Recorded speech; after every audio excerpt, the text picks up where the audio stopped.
to the Gulf Coast. Welcome to the Gulf Coast. Welcome to the Gulf Coast. Welcome, guys, to the Gulf Coast Music Podcast. My name's Q Steezy, and today's new wave is Trappin Trav. How's it going, gentlemen? Yes, sir. Our first guest with a beard. That's right. I had to bring it through. It's great to have you on. I see the Fried Green Records merch. Absolutely. I should have brought y'all some. My bad. No, it's okay. It's Blame okay. Dusty. Yeah, Dusty already hooked us up with some Panhandle. Tell me, what is the difference between Panhandle Pirates and Fried Green Records? So, Fried Green Records was started with Dusty's. I mean, I'll say his vision, his drive. Right. Obviously, like that man. Well, I heard it best the other day by Crimro, who is a rapper out of Pensacola. Legend.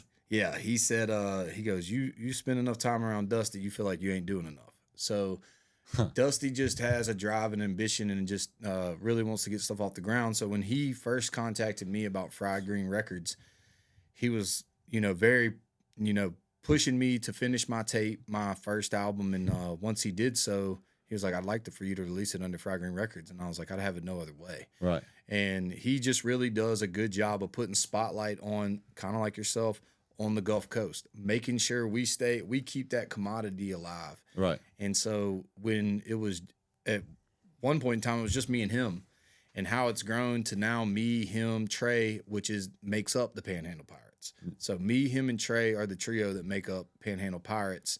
And we all do our own individual, like Dusty has his own album out. I have mine. Trey has his first one coming out. And I also have my second coming. So, and we just did Fried Green Friday, like I was telling you earlier, in Pensacola. And we're just really trying to, get artists on stage, get them comfortable with it, instead of doing the typical way of you got to pay to be on this show. Right. I mean, that sounds like such a hot box session, Fried Green Friday. Oh, yeah. I mean, you're I'm not glad that you clarified. You're not missing it at all. You're right on cue, So, but yeah, Fried Green Friday is celebrating the hot artists. Right. And then Pensacola, you get to have that. They're kind of more lenient out there whenever you want to go take a little smoke break, if you will. Recreational. Indeed. That's awesome. So when you drop music, then how do you decide between keeping it for yourself and putting it on Panhandle? So, man, that's one thing I'll say about both of those. Between Calico Trey is his stage name, and with obviously Dusty, it's kind of just up for grabs. I mean, I went to them, like one of our hottest records as Panhandle Pirates is called Out of Control, and it was a beat that I had from a mutual friend of mine and Dusty's that makes beat, Robert Atkins. Shout out Robert. He was signed to 88 Keys, who made Church in the Wild beat for Jeezy, a big cat. And he actually graduated from Daphne younger than me, but I always stayed linked with him. And I was just like, man, just send me some beats that you just got in the, and he sent me some.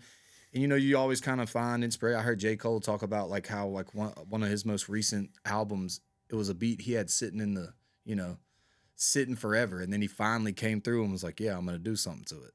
But that's kind of how it was. I had a completely different direction written for it, and I sent it over to Trey and Dusty one night while they were in the studio, and Trey came up with a hook, and they were like, do you want to keep it? Not selfishly wanted to keep it, but then I was like, nah, we did this, let's just put it out, let's just put it as Panhandle Pirates, and it's one of our biggest records, and it's just that's a good question, because I mean, I will say the most selfless humans that we got in there. So we just try, if it sounds good, like one of our recent ones, we decided just to give to Trey because he's trying to piece together an album, and he was really good on it. So, just trying to make it work for everybody is kind of the way. We're not really selfish with it at all.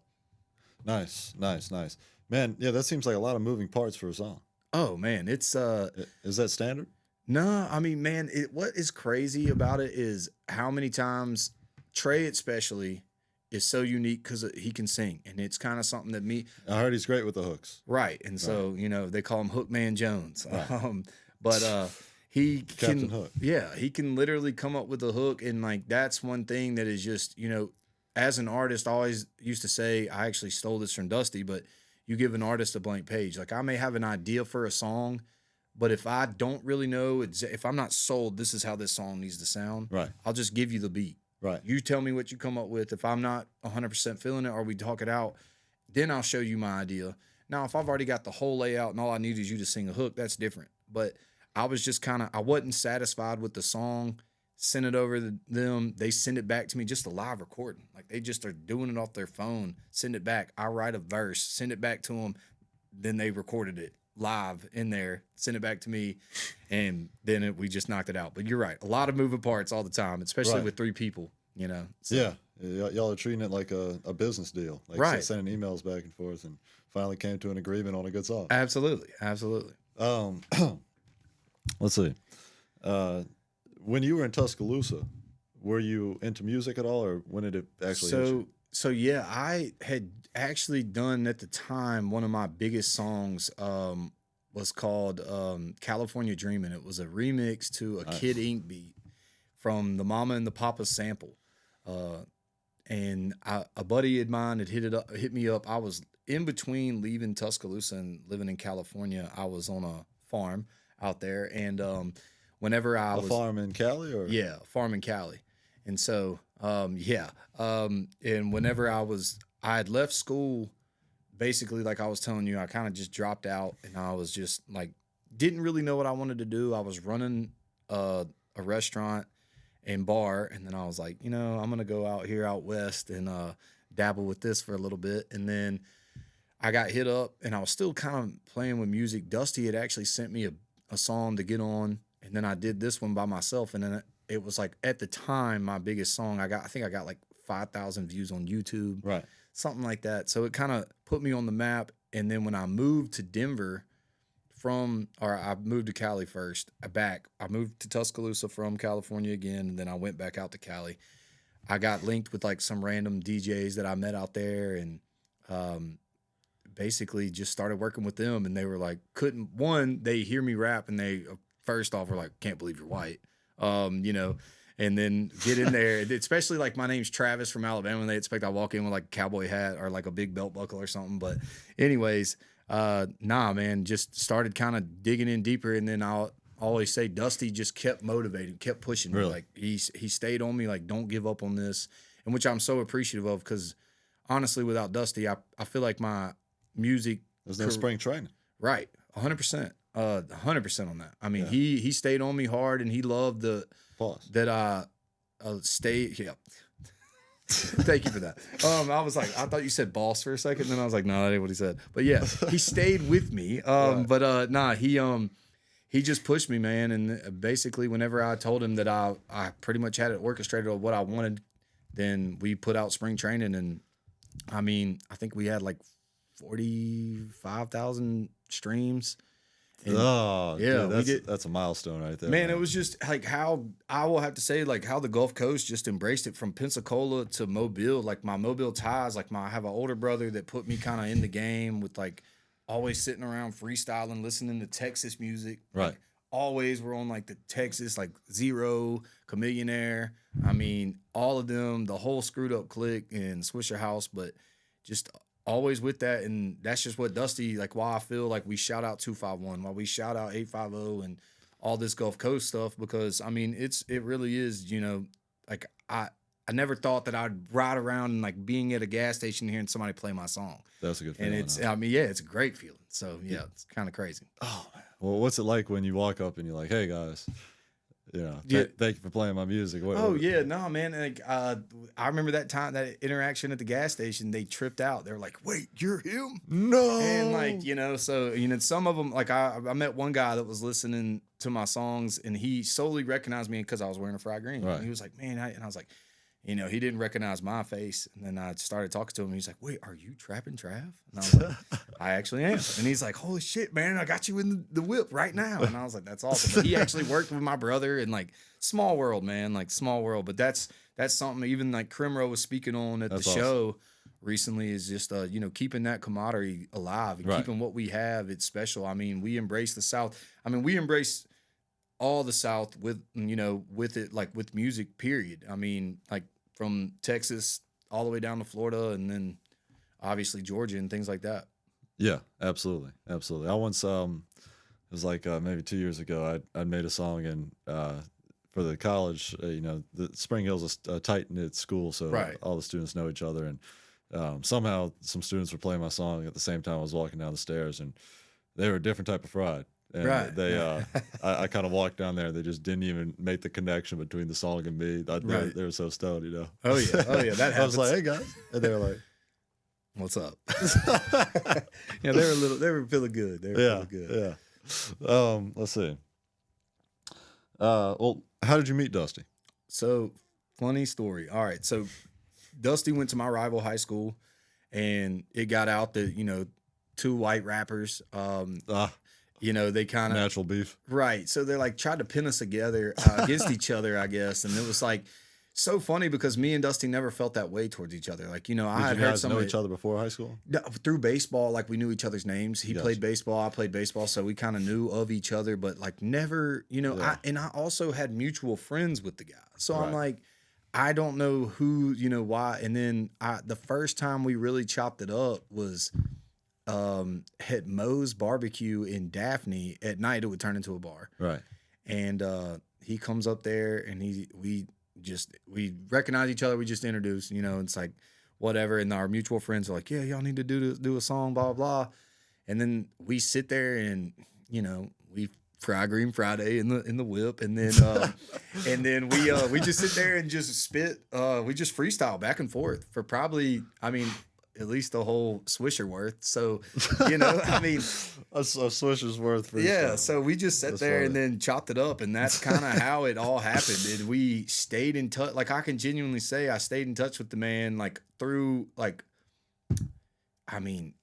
to all the way to when I said I was in Tuscaloosa, he was in Auburn. He was shooting me beats, vice versa. Like, hey, hop on this. What do you want to get on this one? Da da da. And to where when he moved to Nashville, I was driving up and we recorded one of our first songs with me, him, and Jericho in Nashville in a place called Good Tomato Audio. It was I remember the guy was like, yeah, y'all can smoke, and the whole next day he was like, how many blunts did y'all smoke in here? That's insane. Yeah, so it was a whole different ball game. But yeah, man, we stayed linked since. So that it was kind of funny how we met and really we knew of each other, but weren't Right. super tight. Right. But yeah.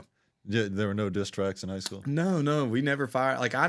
Nobody fired. I'm a big proponent of Webby, which you should know, obviously being from New Orleans. But Webby, saying fuck rap beefing. Before I put you on a track, I leave your ass leaking. So that's how I feel about it. But nah, yeah. Wow. So Good to put that out there. yeah. So nah, yeah, man. There was Pub safe. right.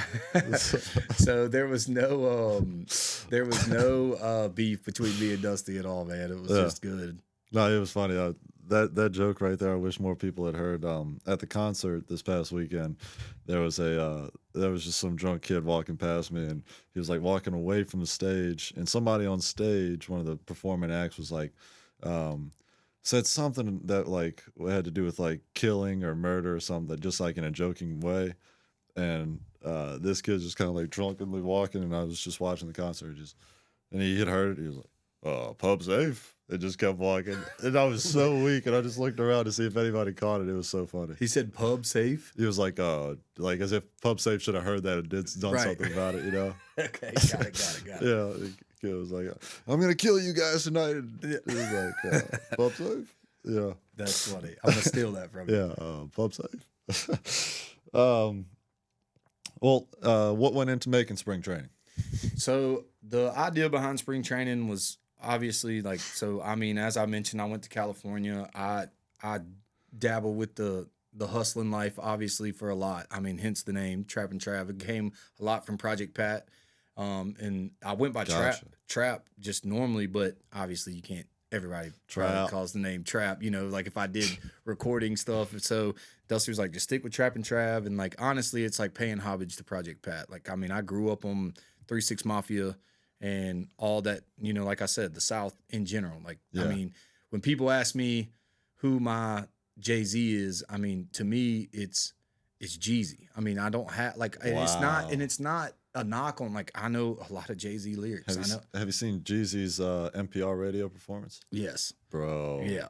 That shit gives me goosebumps. And so that's what I'm saying. It's like, you know, Jeezy was just like it for me. Like, I mean, that was the pinnacle in my eyes. I mean, don't get me wrong. I grew up on a ton of UGK. I love all that. I love Outkast. I love all that. But, you know, just kind of like I was saying about all the South, that's what Dusty knew I wanted to stick to. And he knows that even when I was talking about spring training, that's like getting into the game. Right. That's kind of what I wanted to portray through my albums is, you know, yeah, I used to slang. Yeah, I used to be in the streets and all this shit. But the goal is to get out no matter what. I mean, so spring training is like getting into the game and just kind of what it, you know, you're trying to still prove yourself. You obviously are trying to build a reputation. You're obviously trying to make sure you meet the right connections and you're trying to make it to the pros. Right. And that's kind of what I wanted to portray with spring training. So I talk a lot of dope shit. I mean, I'll be honest. That's what Dusty was saying, man. And he was pointing out the comparisons between that and baseball and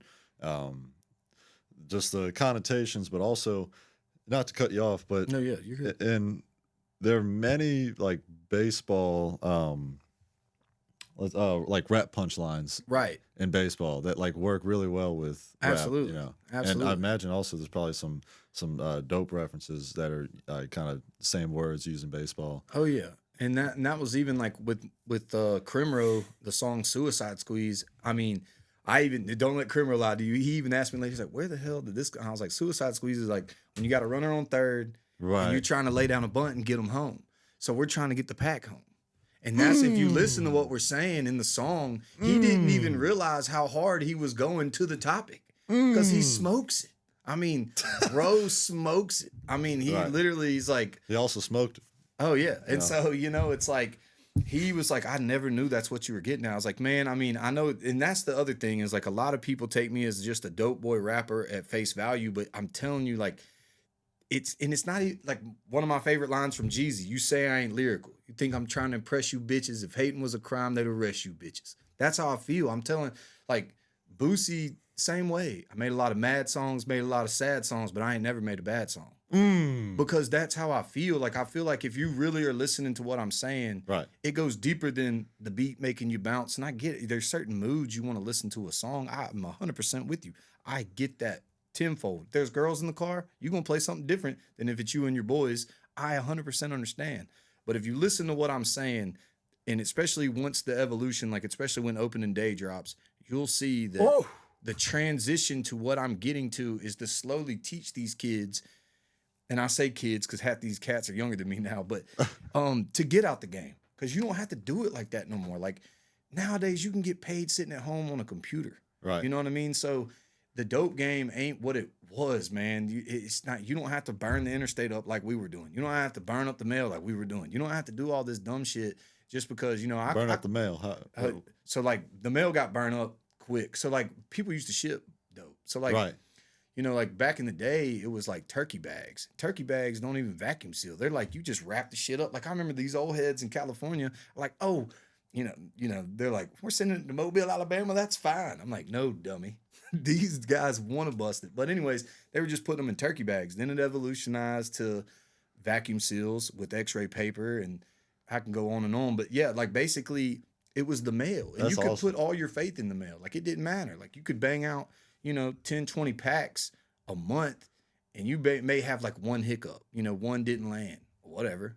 If nobody gets caught, who cares? Right. So, but then the mail just got so burned up because they were just like, all right, why are all these packages going to these random towns in Macon, Georgia? Right. In Tuscaloosa, Alabama. What is going on? And with these California tags on it. So it really changed a lot. It changed a lot of the game, and it made you go back to, honestly, the riding dirty shit. Like riding back on I-10, taking that long-ass trip.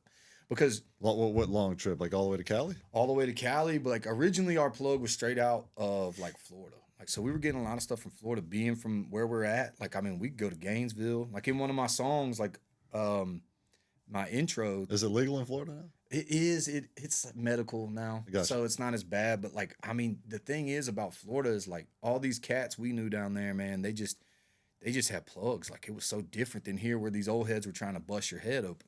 Like trying to tax you so much on stuff. So like when we would go to Gainesville, you know, in one of my songs, that's why I say, I'm like, you can catch me on O'Shell Road with a couple elbows. But when we got that word from Gainesville, we called them T-bows. Oh, okay. And so that's what it was. And like, man, we would go down to Gainesville and come back and you got the work so much cheaper. It's better. You can bring it back here and make a killing. And that's back when people were still charging 60 an eighth. I mean, it was fucking nuts, man. I mean, you were literally like, it was just a game changer, man. And like, people just didn't understand it. Like, so but yeah, then it went from there to like, you know, we graduated plugs, I guess, to where they're like, nah, we got to send you out west. So it was just a whole different ball game and a whole different like learning experience. And like always the music, you know, like you want to feel a fucking rush, fucking put on some Jeezy when you fucking 30 minutes from your hometown with a load. You go feel a different type of way. I promise you. Sorry, I promise you. Gotcha. So, yeah. That sounds awesome. Yeah. Gosh, man. I mean, I don't want to delve too much into this. I don't want to somehow get you young thugged. Yeah, by your words, but- yeah. I'm lying about everything I say. Lying about everything I say. Yeah. No, but yeah, man, nah. So Truly humble under Jeezy. right, indeed. But no, when I lived out west, it was solely for, you know, like it was I can say that portion was they had a law called Prompt 215, which is no more, but it was allowed you to grow X amount of plants per medical card Right. available. So people would grow for other individuals. Like if they had your medical card Right. stapled on their wall, they could grow X amount more plants. Right. So we did that, and yeah, man, I learned a lot out there. Learned a lot. It was expensive as shit, but my whole thing was, you know, they looked at me like Santa Claus because they all could, you know, grow whatever, but they didn't have clients. Right. And I was like, well, y'all just put me on Front Street and send me back home. I'll get you right. And so that's kind of what happened, man. Right. I mean, we had T-Town jumping. What exactly is T-Town? It's Tuscaloosa. Gotcha. So gotcha. Tuscaloosa's T-Town. Gotcha. You know, Gosh. yeah, it was a different era, man. Now, you know, I talk to some of these cats that I'll leave nameless, but they're out there and they're like, the game's fucked, dude. Right. You know, like what you used to get like a bow or a pound for. Did you ever get? Sorry. Go ahead. No, sorry. No, but what you used to get like a bow for and stuff, you know, like you could pay like 32 up to 3,200, you know, out there, and then come back here and you make like 6 G's off of it. But like now they're like out there and they're like, man, we're selling for like 15, 1,600. Like if it's really good, you know, you can get your upper ends and stuff like that. Like they're high lows, or if it's like indoor outdoor type of shit, but in good greenhouse. But it's just, man, it's a different ball game now. The game is kind of fucked up, and it's all mainly because of transport. I mean, that's really what it is. Man, I wish I was more nuanced in this subject, but were you ever like worried about getting caught? Like were there ever any stories where you almost got? Yeah, definitely worried about getting caught, man. And that's kind of what I touch on in some of these albums. It's like, you know, it's not what it used to be, and like you're all like always worried, like you don't want to get jammed. I mean, that's the day one shit, and Right. That's why it's tougher nowadays. right, and like, you know, social media, it's you know, I think it was Kevin Gates and Yo Gotti did a song basically talking about, like, you know, you post your whole life, how you gonna run? Like your whole life's on social media, like you're putting it all on Snapchat. Like some of these cats now, like they'll put their work on Snapchat. I got this for this and this. I'm like, are you outside of your mind? You want them to kick that door in? But anyways, yeah, it's just changed so much. So yeah, obviously times you don't, you know, like I have obviously been in situations that I'm like, God, you got to get out of this. But yeah, we had a trip, talking about one of them long drives. We were coming back from, I'll leave that destination disclosed, but we were heading back to Alabama, and we got pulled over in a state that's on the way, and we had a taillight that had busted. And coming, I mean, you can kind of put it together, but we were coming out of the mountains, and sometimes when that happens, like you're changing high altitudes to low altitudes, and plus the cold snaps, it can pop some of those lights, because once they heat up, they're so hot. Right. And if they, you know, so if they got moisture on them or whatever. Anyways, we get pulled over, me and my boy, who will remain nameless for this, but we basically get pulled over, and he's like, you know, hey, how y'all doing? We keep it just straight professional. Like we always dress the part. You know, we're dressed in collared shirts. You know, we got bags, but we got laptops and folders and everything in the back that like looks like we're doing something else. And you know, he asked us what we're doing, and we legitimately were heading home for a funeral. Right. So we just played that the whole way, and he let us go, and he followed us to the next exits. He even pointed us to an O'Reilly's, and like, yeah, you can get a light over here. I was like, you out of your fucking mind. And the whole drive, I'm just looking at my boy. I'm like, you terrified? He's like, terrified. It's like, and then we pull up, and he's like, I mean, I really want to smoke a blunt right now, but that's out of the question. So yeah, man. I mean, there's definitely like we got very lucky. I mean, and I mean, I have like probably two more. How much stories. did y'all have in the trunk? At least 15. God. At least 15 bows. So yeah. What exactly is a bow? A pound. Okay, gotcha. Pound. Because they wanted, like, the dudes we were dealing with wanted to front us double, and I was like, no, because I didn't like it being in anybody's pocket. Well, what does front us double mean? So front me double what we paid. So if we bought 15, they wanted to front another 15, and I didn't want to be on Front Street basically with that much weight and money owed out, because I mean, yeah, you're gonna gotcha. But also, you know, if that would have happened and it didn't go as smooth as it did, and I had 15 of somebody else's, well, then guess what? When I get bailed out, who are they looking for? Right. You know, so I never liked that. I was you always never took any fronts. I'm not gonna say that. I came up off of them, but like I learned a lot. Like I learned a lot about like never front on the front. You know, never go out of your realm. You know? What is front on a front? So if like if I fronted you a pound and then you were like, oh, I got a guy that he wants like a couple quarter pounds or half pound, and I'll just front it to him. Once he gives me the money, I'll give this. Never front on the front, because if he walks off on you or he gets popped, well, guess what? Dude's still gonna want his money. Right. And I grew up a lot around like my older brother's Keep friends. it simple. Yeah, and so you just never front on the front. It's day one shit, and you know, I mean, hey, Biggie says it best in 10 Crack Commandments. Consignment, which is a front, is strictly for linemen, not for freshmen. So that's just how it is. I mean, it's you got to know the game. You got to know your clients. And I always was comfortable with my clients. I never felt like the need to go a branch out and be like, oh yeah, I can sell this 3 times as fast if I deal with people I don't really know. You know, all these cats I dealt with, like, I mean, shit, I met half from the freaking baseball team. Right. You know, and then others through other walks of life. But yeah, man, I was always comfortable with my clients. So I feel like that's the way you got to keep it. I feel like some of these young kids are just like, I'll sell to anybody. Like, that's why they put it on Snapchat. Goodness. And it's like, stop, man. Stop doing that. Right. Yeah. Wow, man. Well, we'll have to engage in more conversation. Yeah, we could always go down those roads. Yeah. Let's see. Oh, yeah, in a different type of greenery, the landscaping business. Right. So I do land clearing. Right.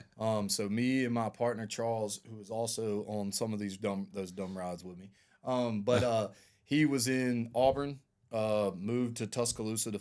He was a smarter kid than me, so he was in school Right. Up there. And whenever we worked at the bars together, we worked other jobs. Actually, out of Pensacola, we did a sales job, and you know, been friends forever. Right. And when we started, we were going to open a restaurant because of all the bars and stuff we worked in. And it basically just kind of turned into COVID happened. And we were like, nah, we don't need to do this. This is just like, I talked to a lot of relatives and friends that were in the restaurant business, and they were just like, man, this is not the time. You know, it's hard to survive. Do you know who, the restaurant Roosters? Yeah. That guy Frankie Little started around COVID, and he's told me that story. Or maybe he started the year before, and it was just like really tough to grow or impossible to grow during COVID, you know, but right. like having to deal with that. But yeah.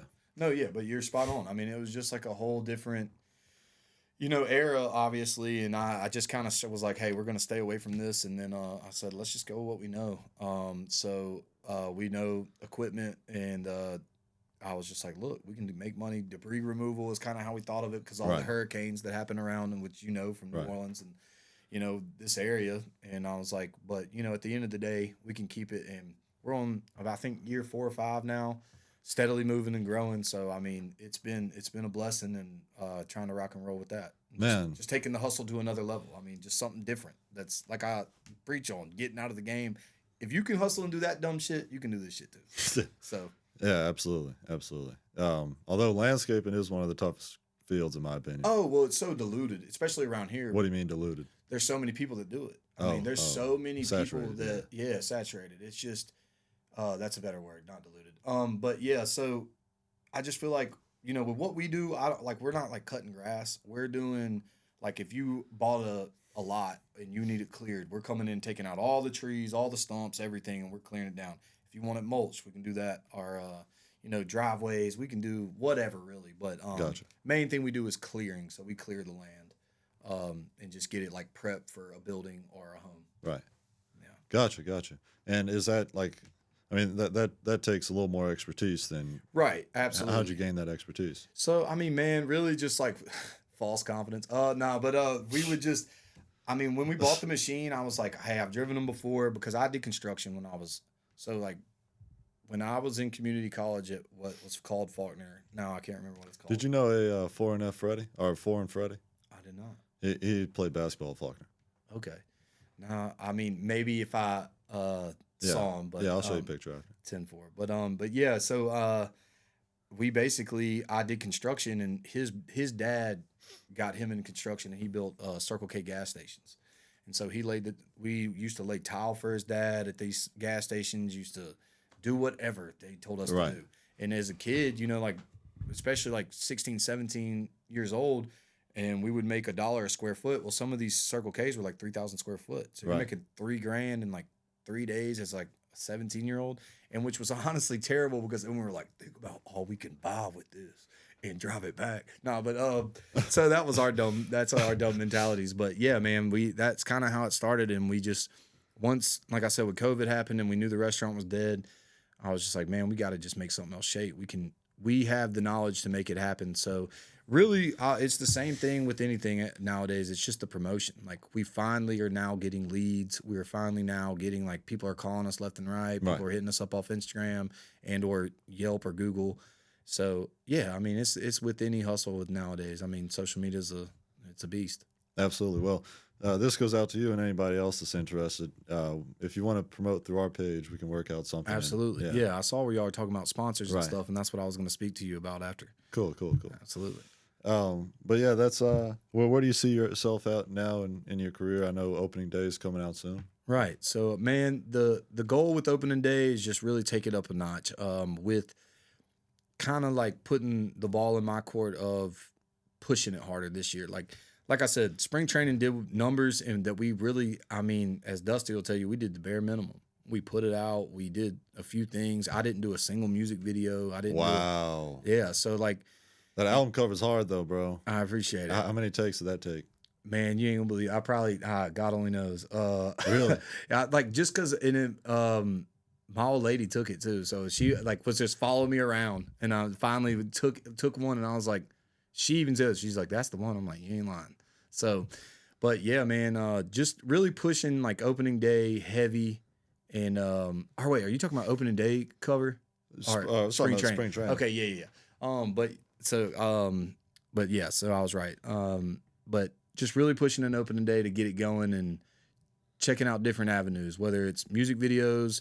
We're got the content up a little more, making just little reels and things like that. And I feel like that's really every artist's struggle, really, is just trying to get the right people to hear it. And that's goes back to what I said about Dusty, is putting these folks on stage that probably wouldn't normally get on stage because they don't have because some of these. No, it's so terrific. Yeah, some of these places will ask you to pay like $200 to get up there and perform. And you don't control the crowd. I mean, and so you don't control when they get there. You're just kind of put on a spot, and that's why I salute Dusty in that. But another thing that's done is just like I was saying about keeping the camaraderie in our area is now I'm like linking with some of these guys. So like Sko Mozzie's on my new tape, and he is under Crimro with Southbound Foundation, and that's their label. And he kills it. I mean, he's out of Pensacola, and it's just another 850-251 handshake right there. So just trying to expand that way, just to get the local. That's where it starts. Is that your goal to just kind of master the local scene, or do you really want to expand out? Right. Yeah, I'd love to expand out. I feel like anybody you ask, they would, if they want to, even if they say they didn't want to, you wanted to an extent to give that exposure and spotlight to what you've been working for. True. And so like when I've had people from, random places, like when like Dusty just sitting there showing me like the random states that are playing my music and stuff, you feel good. I mean, the guy that mixed my album Fresco, who has Fresco's recording in Pensacola. He had a guy reach out to him that's in like close to Tampa, and he was just like, "Hey man, do you know this guy? He's tagged you in a couple things." And he's like, "Yeah." He's like, "I mixed his whole album." He's like, "He's good." And so obviously that's like a pat on the back, but also you're like, "Dang, I'm expanding." So yeah, you want to definitely see that. I definitely want to focus, on the Alabama theme, obviously, but like one of the things I want to push is a mix, like bring back kind of mixtapes. Like I feel like mixtapes are kind of dead, but you can do How it. are you gonna do that? It would just have to, you'd have to stick to the format of, everything being social media. People don't want to hear a 5-minute song anymore. Oh, of course not. They don't want to hear a 5-minute song. They don't want to hear intros. They don't want to, that's why I salute Dusty, because he don't care if he wants an intro on a beat. Welcome to the Gulf Coast. It's coming on the beat. If he wants to end, which I love, because that's how I grew up. I grew up to 3 6 Mafia talking shit before every single intro. Like they come on and just rip you, and then you just bought their CD and they're making fun of you, and then you listen to the whole thing. But that's kind of like. But as far as the mixtape goes, you just have to get. So like my goal is like take SEC, and instead of Southeastern Conference, I want to do Southeastern Connection. And I want to do every state that involves the SEC. Oh, nice. And even if it's not, even if you got a couple artists, because like on my new tape, my buddy Elias, shout out Elias, he's in California. I met him through a plug. And I heard the dude sing in the studio, and I was like, are you shitting me?